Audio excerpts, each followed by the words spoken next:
Ruchita Darsha.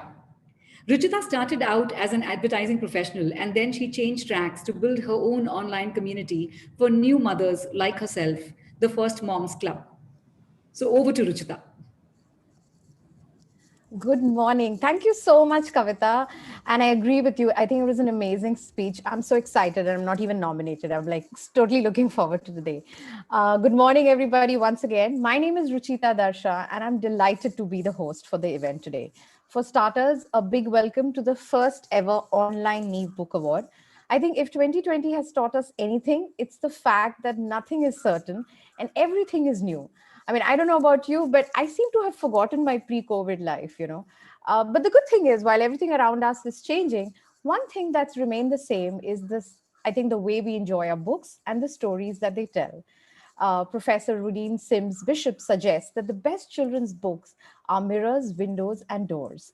The mirrors that reflect a child's own experiences. They become windows where they offer a different view into the lives and experiences of others, and doors that allow children to trust their imagination and enter a different world.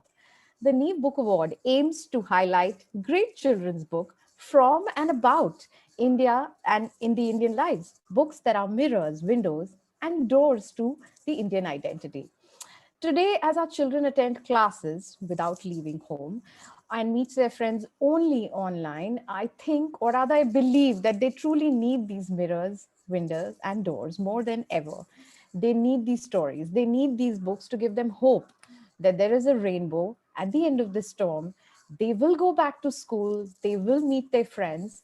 They might not be able to share their tiffin boxes, but they'll be able to swap stories. They will share their lockdown tales. And who knows, become story weavers of tomorrow, write books about living through these unprecedented times.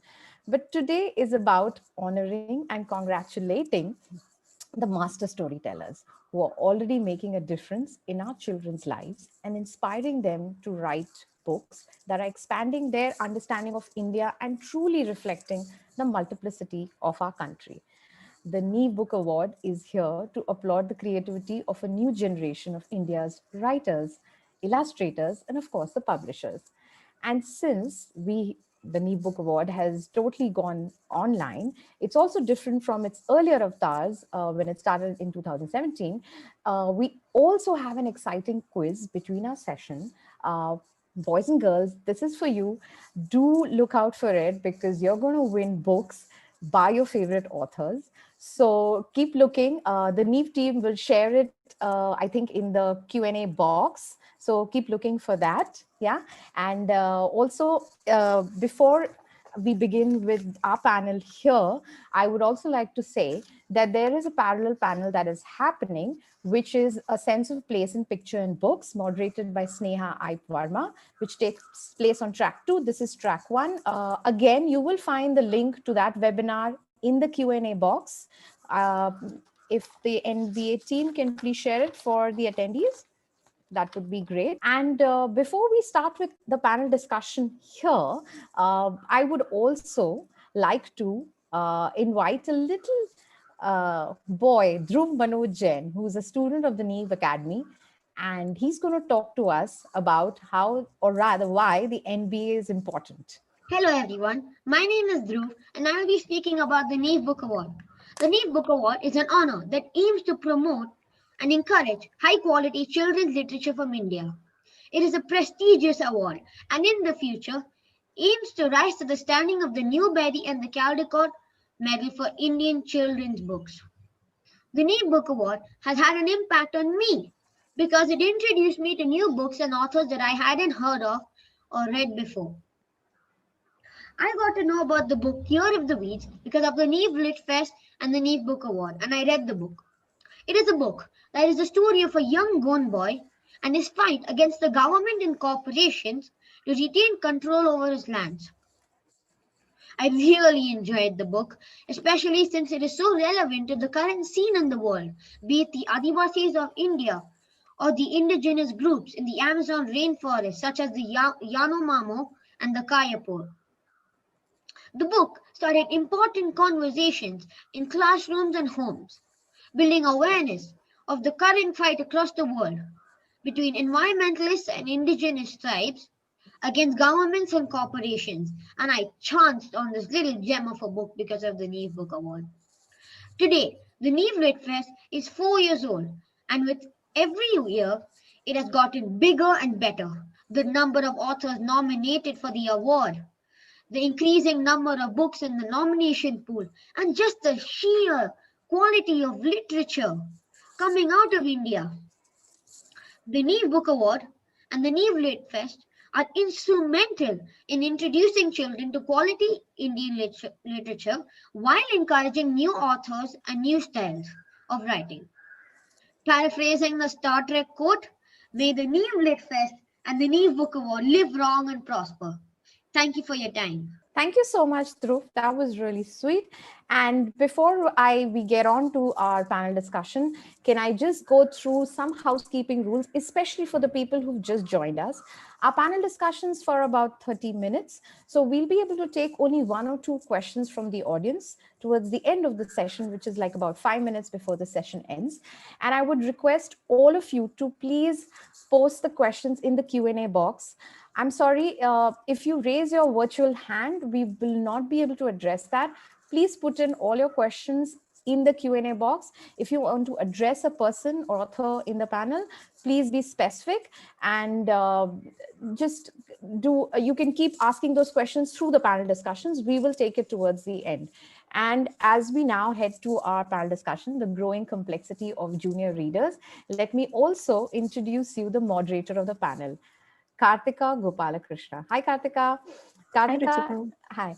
Karthika is the head of reading at Neve Academy. She comes from a background of journalism, writing, and editing children's book, and is now trying to figure out clever ways to infuse all that in the school curricula. So, Karthika, over to you.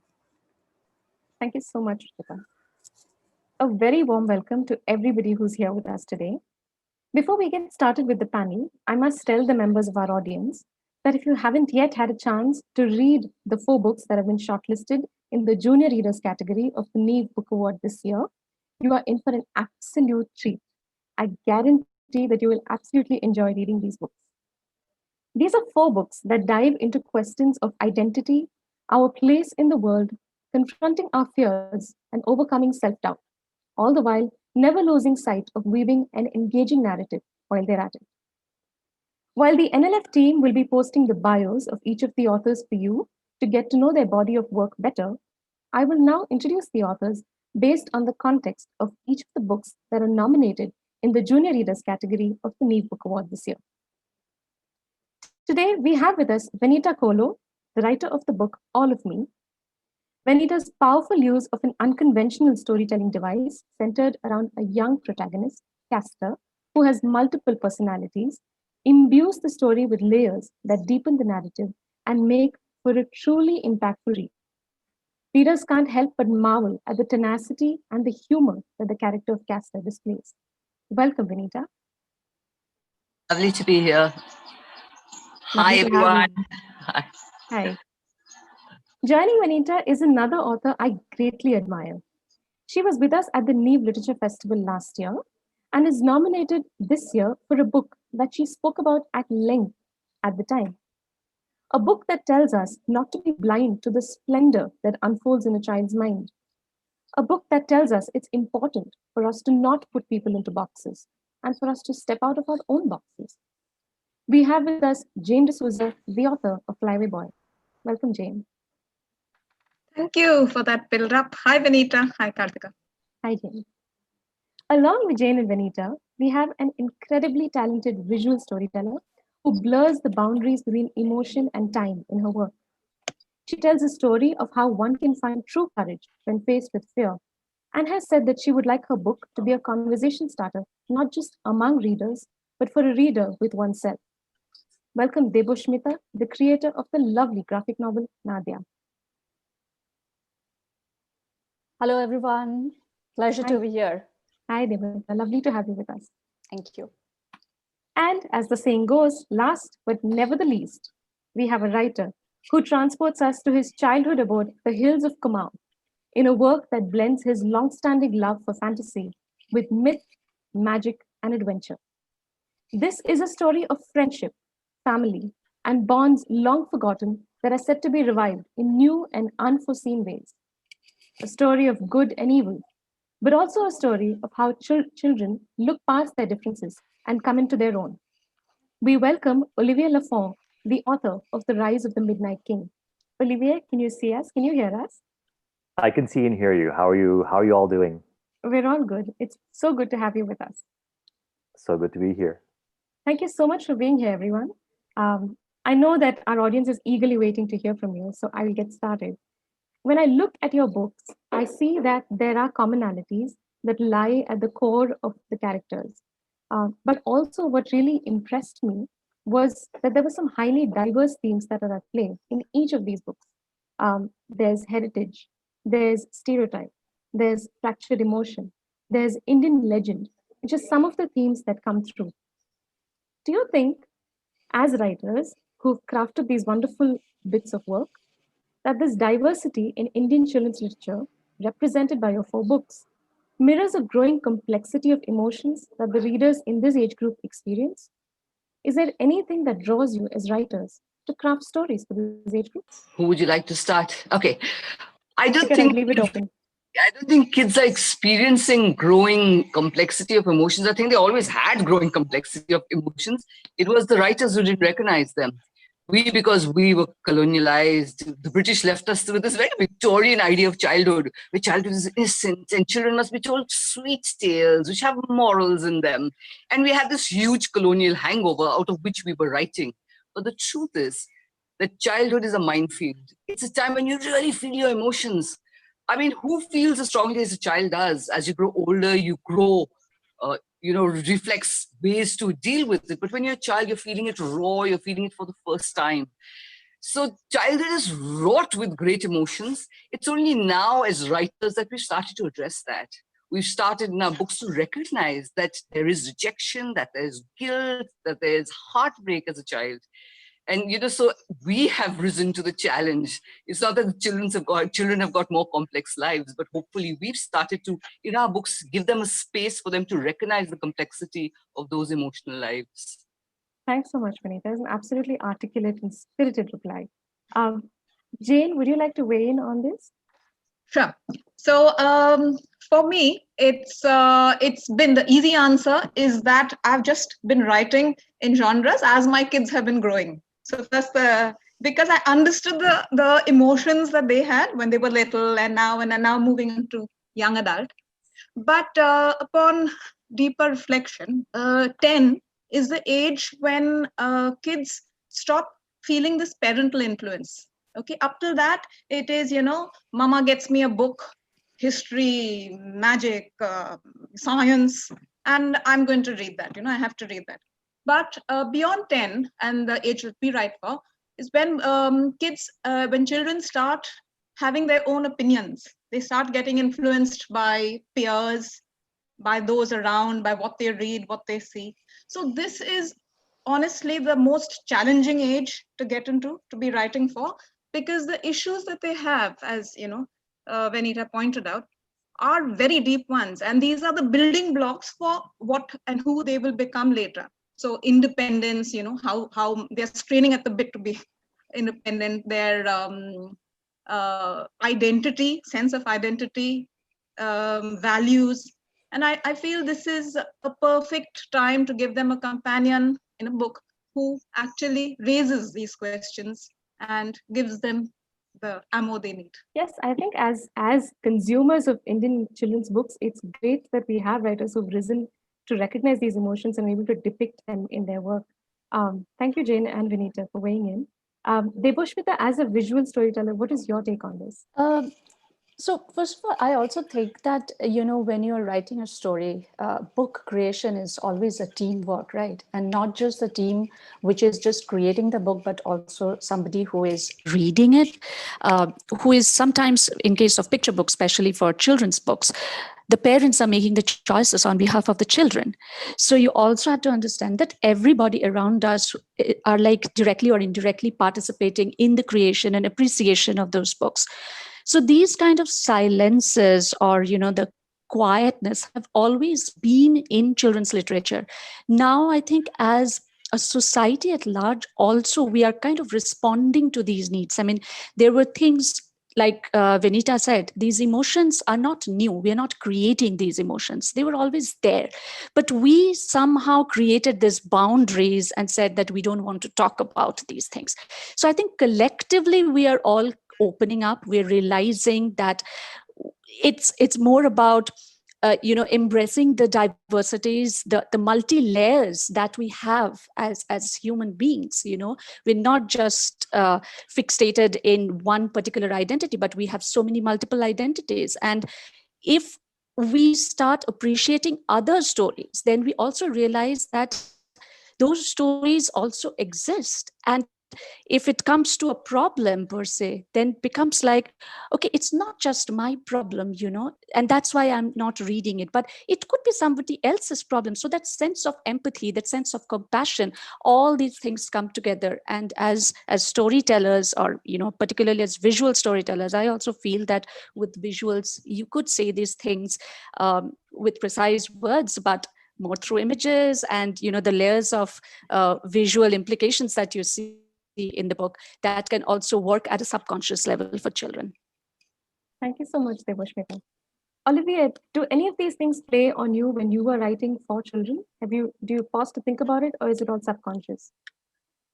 Well, yes. I mean, they're certainly in my mind consciously. The thing is, I think children live in a world that is more complex and filled with stimuli than preceding generations. It's perhaps denser and richer in certain types of experience. So I think, yes, there's a lot for kids to figure out these days. But at the same time, I mean, like I think all the others have mentioned, I believe the complexity of emotions has always been there. I think it just didn't have the quantity and quality of representation and expression that we have for it today in many media. And what's lovely about world culture and digital culture today, and what the New Literature Festival and New Book Award represent with today's event, is that diversity of expression, and that those diverse expressions are able to connect to their audiences. And then in terms of how it reflects with me, it's in terms of the writing of a book with these themes, it's probably my recollection of my own general bewilderment about things when I was growing up. Because just on a small note, I moved from France to India when I was age 7. I didn't know any English or Hindi. I spoke only French. And my evolution into my teenage years had its share of cultural and social and emotional struggles. And reading and writing fantasy especially helped me grow internally in ways that I couldn't really in the environment that I was in. So there's certainly a part of me that's writing for that 7-year-old version of myself inside of me. It's lovely. Thank you for sharing that, Olivier. I think based on the thoughts that have come up, and the idea that children have always had complex, big emotions that they've dealt with, but now we have more representation, more diversity, more voices that are echoing these. I want to bring it back to the plot lines of your books, where from Kabir's quest to be seen and understood for who he really is, to Castor's exploration of his roots and his encounters with the Kohinoor diamond, to Nadia's tangled emotions in reaction to her parents' divorce, and the members of the Kumaon Secret Society facing struggles within their group and individually within themselves as well. Do you feel as though there's an internal conflict in each book that the protagonists face, which reflect attitudes at large in India today in some way? Well, Castor has multiple personalities. He's had this traumatic start to his life, left alone in the dark for many years, and he's invented all these multiple personalities. And yes, that's as complex as a hero can get, because there's all these fractured bits of himself that he has to put back together and become whole. And I was very, very pleased when I discovered a child got in touch with me from another school and told me that they'd actually read my book and then done an entire project on mental health because they've been so inspired by the book. So yes, when you write books, you do write them as a storyteller, but if you've done your job right and managed to tackle a pretty complex kind of sub-theme running under it, sometimes they really touch deep notes in children. So I'm so glad that the complexity that I tried to present, the idea of being broken, the idea of having to put yourself together, the idea of being rejected and alone in the dark, and then finding yourself all over again, remaking for yourself a family that you never had, reaching out and connecting with people. I'm glad that came together. And that's really what we look to do as writers. We look to tell stories that find readers who become the missing piece, and the readers in themselves become whole when they read this particular story and find that, oh, that's the piece that I was missing. Right, Vanita. I also like that because you've got the Kohinoor also embroiled in this complex plot. There's also room for discussions on history and heritage, and for children to think about their equation with history and heritage. Would you say that? That was very much part of it. I actually started the book because I got so mad with David Cameron refusing to return to Kohinoor. And I just thought that, when I'd grown up and I'd read my history books, the entire colonial experience was so dryly told that you were like, yes, okay, but you didn't get angry. It was only later in life that I started to get really angry when I read about Churchill and I read about the Bengal famine. And I was just convinced that kids today weren't angry enough because it wasn't presented to them in a way that they could really engage with it. So I said, okay, story-wise, let's present it. That was very much part of the writing of the book. Thanks so much, Vanita. Jane, with Flyaway Boy, I know, and you've written multiple times about how you feel about the subject of how children tend to be boxed in, they tend to be judged based on their academic performances. You've also written for Pratham a similar picture book about the report card. So I know you feel strongly about it. So what do you think? Do you feel like there's a conflict here that reflects a larger attitude? Yeah, I mean, as you pointed out, I'm obsessed with this. There is a complete smothering, Kartika, of individual thought. And we seem to be chasing a formula, and we start very young. We start with our children. I mean, cool. So when they are very tiny, we let them dance and play and stuff like that. But you can see, and it's across our country. Okay, you can see by the time they're hitting the 8th or 9th, then they go to the same classes, the same tuitions. There is just one way to behave, one way to think, one way towards success, and everything in me rebels against that. And sure, the reason for that I can understand. I'm a parent, is because we want to play it safe. Okay, but by writing about Kabir, by writing about Flyaway Boy, I'm hoping to start that conversation, as Debusmita mentioned, about the unique in each of us and what we actually do subconsciously to those who are different, those who dress or think differently, to the wild and the daydreamers, those who don't fit into boxes. And what if we are or were a child like that, or we are a person like that?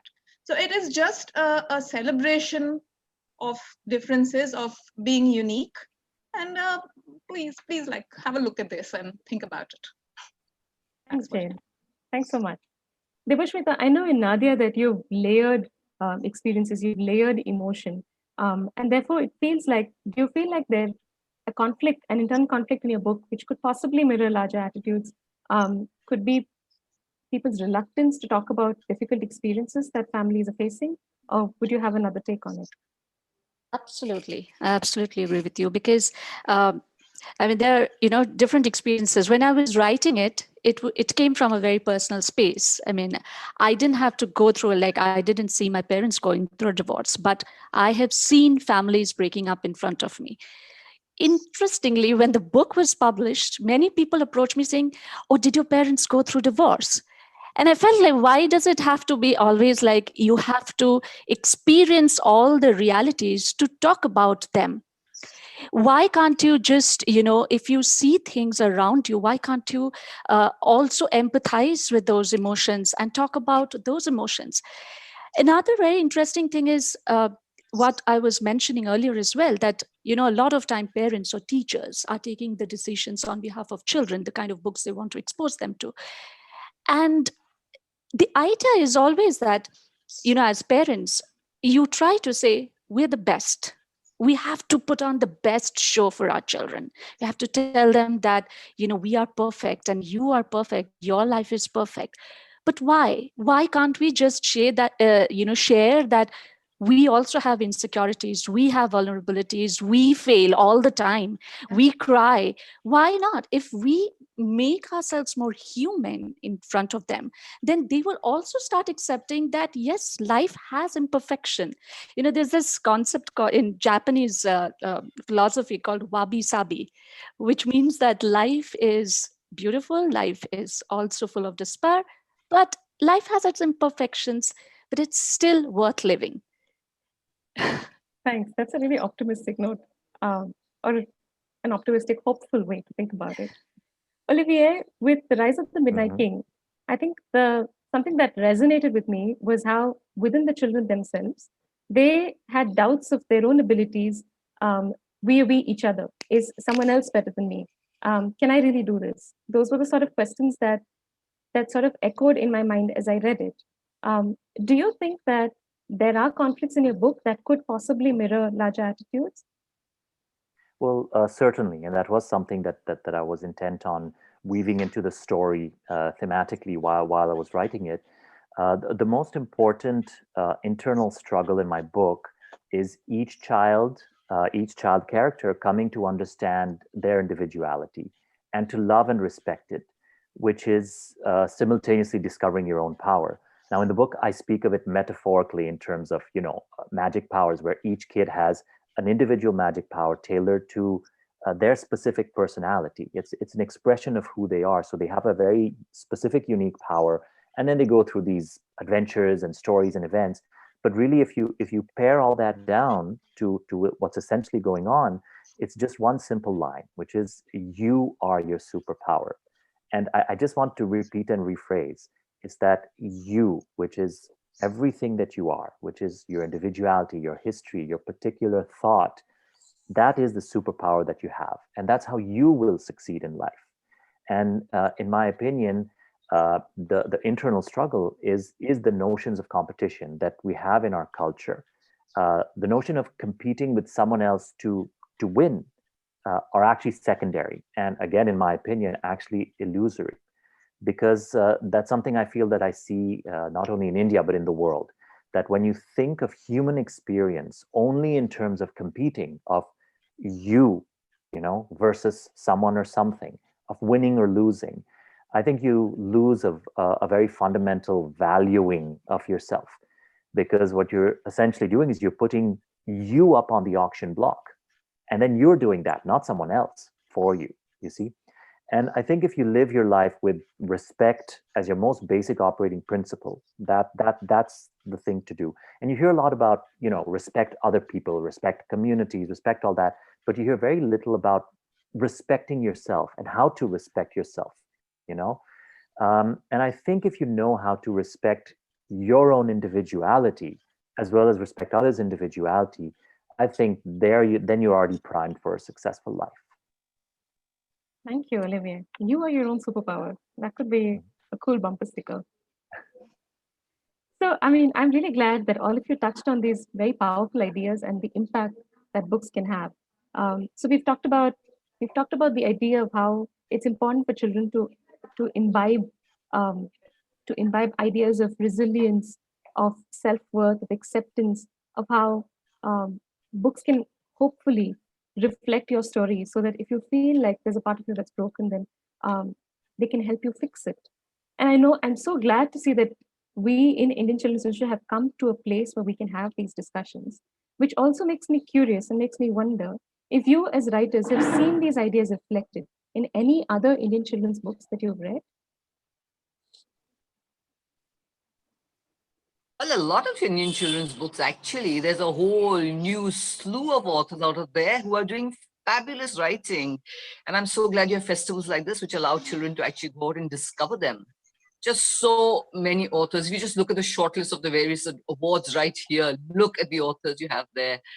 The only sad part is that if you walk into, well, now you can't walk into a bookstore, but earlier when you walked into a bookstore, you'd find shelves and shelves and shelves of J.K. Rowling and Geronimo Stilton, and then you'd find one little sad shelf of Indian authors. So like Olivier said, we need to respect our own authors. Our authors are our superpower, and we haven't discovered that, India. We need to respect that there's this great work going on in India. And it needs to be put out there for kids to read. So all the kids who are on this panel, thank you for being there. You are actually looking at Indian authors and reading them, and we're so proud that you're doing that. Thank you. I know that Jane is already chiming in, so go ahead. Yes, whatever she said, okay, she said it better than I can. So, yeah. But I know that there's a slew of authors who are doing excellent work in Indian children's books. Are there writers who stand out for you, who really embody these ideas in their work? To comment on. Let someone else take the question. Okay, sure. That was open to everyone, actually, to Devoshmita, Olivier. Actually, taking the cue from both Vanitha and Jane, I actually wanted to say that it's also so important for, for Indian children to see.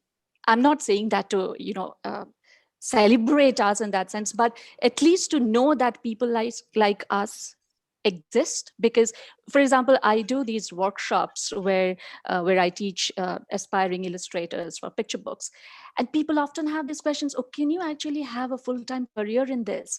Like, when I tell them that I pay my bills with the work that I do, they get really interested. Like, how do you do that? I want to know, because I left a full-time job in the UN to join this and to be a full-time illustrator. It took me time. It didn't happen overnight, but at least these kind of role models, and this happens when I go to schools, they ask, oh, so that's a career option. Yeah, I could become like, I can wake up in the morning and the first thing I do is I have a cup of coffee and start illustrating. Can my life be like that? So these kind of conversations also help. I mean, if you're talking about the future of the children, why do we also have to give them the only standard career choices? So it also opens that kind of door for them. Thank you. I think that really resonates with some of the things that we've been discussing. I know that Jane will be nodding in agreement with this. Olivia, what do you think? Have you seen this in children's writing? Are there writers that you admire? Are there books that you like that embrace these themes? The themes of acceptance and self-worth, right? Yes. Yeah. I mean, certainly I've seen it in a pan of literature. I'm not that familiar specifically. I mean, I live in Paris, France now. I moved here a couple of years ago, so I'm familiar with a broader range of world literature. But yes, these ideas certainly reflect in a number of the books. I read perhaps more adult kind of stuff just lately than children's literature. So I wouldn't be able to say specifically about children's literature, but even in adult literature, you do find these themes that come up again, which are acceptance and self-worth. They may not be specific, because I mean, right now I'm reading China Mieville Perdido Street Station. So I don't know how much the idea of acceptance and self-worth is specifically present in that. But yes, you do see it. This idea does get certainly churned up and reworked in a lot of the literature that we read, and it is of utmost importance. Olivia, you're reading one of my absolutely favorite books. Well done. So yeah, there is now that Olivia brought up self-worth, that is so critical, right? And I think probably one of the things I was trying to do in Flyaway Boy was to talk about self-worth of a child, because and through letting them make their own mistakes. This is something as parents or as caregivers we don't do. Oh, teacher said that, let me write to her. Let your kid handle it as far as, unless it's very extreme, because that's what builds confidence within your child. So yes, books that give kids the tools to build their own self-worth and self-acceptance are up there on my list. Thanks so much. I'd like to say something about self-worth, please. Self-worth first comes from believing that you can be the hero of your own story. And if you're reading books that always have heroes that are white, blonde-haired, blue-eyed, you cannot feel you belong in that world. It is so important to read stories that reflect your reality, your race, your world. And that's why Indian writers writing with an Indian background for Indian kids is so important, because a child who reads a story that allows him to be the center of that story can believe that he or she can be a hero. So self-worth also comes with reading your own stories of your own land. And that's really why we do what we do. Vanita, We think it's really important. Yeah, that's so, it just reminds me of something when I do workshops in schools or classrooms. The stories that our Indian kids write always have they have protagonists called Tom or, Elizabeth or something like that, Even the dogs are called like Rocky and Rover and stuff. So Okay. another thumbs up. Sorry, I'm just going to. What Western, it's literally your imagination has been colonized by all this Western writing. It's time to take our imagination back. We cannot be colonized by all the writing that's being promoted so strongly to the extent that it's taken over our bookshelves as well. This is a fight to take back the imagination of our children from the rest of the world. Nice. Yes. Sorry, I'm going to, Kartika, I'm going to jump in now because we have a couple of questions, and before we run out of time, let me just... Hi, thank you for jumping in. On that spirited note of Vanita's, I think we have time to take one question before we wrap up our panel. Okay, great. So thank you to all the authors for encouraging us to be vulnerable, to be ourselves, and like she said, Vanita, to be vocal for local. So I'm going to ask one question, which is from Stuti Gupta, which she says that I feel the literature in India often tends to pander to one of the two spectrums, not in all cases, but majority, either the mass readership with formulaic or plots and stories, which don't really stimulate creativity or thinking, or the esoteric ones, which hardly leave scope for fun. So I'm going to leave it out to the authors. Any one of you can take this. Sure. You want me to go first? Yes, please, Jane. Yeah. So she's right. I mean, that's spot on. So we are, our books are here because hopefully we are trying to break the formula. And as you can see, formula is something that I keep, clacking on all the time. So for example, here, Stuti, or this is right in the middle of the book. It's a serious book. It's a funny book. And I don't think that our authors or the authors right now in India today necessarily fall into these categories anymore. I think we feel a lot more flexible and, visas to go from one to the other. Anybody else? Also, I think, what Stuti said, it's true. And it's also all of our responsibilities, right? That's what I started with, that it's not book reading. I mean, if from the creation to the reading part, it is everybody's collective interest and appreciation and acknowledgement. If you want to read those kind of books, if you start demanding for it, then only you will get it. At the same time, you need authors and artists who would create those books. We also need platforms like the Neev who will be supporting those creators. So it's a collective action. We are all in it together, and we have to be together to make a difference. Thank you so much. I think on that note, we have wrapped up the panel because we do have to make room for the next panel. Would that be all right with all of the panelists? If we could wrap it up now, are there any last thoughts that you'd like to add? I know Vanita and Olivier didn't get a chance to respond on that last one. That's fine. That's fine. That's okay. You're together. Yeah, you've already kickstarted a campaign to capture our children's imagination back from the West. So that's excellent. Thank you so much for joining us, everyone. We hope I've thoroughly enjoyed it. We hope you had fun too. Please do stay on for the rest of the discussions. And for the awards announcement, we do wish you all the very best for the award. Thank you so much, everyone. Thank you.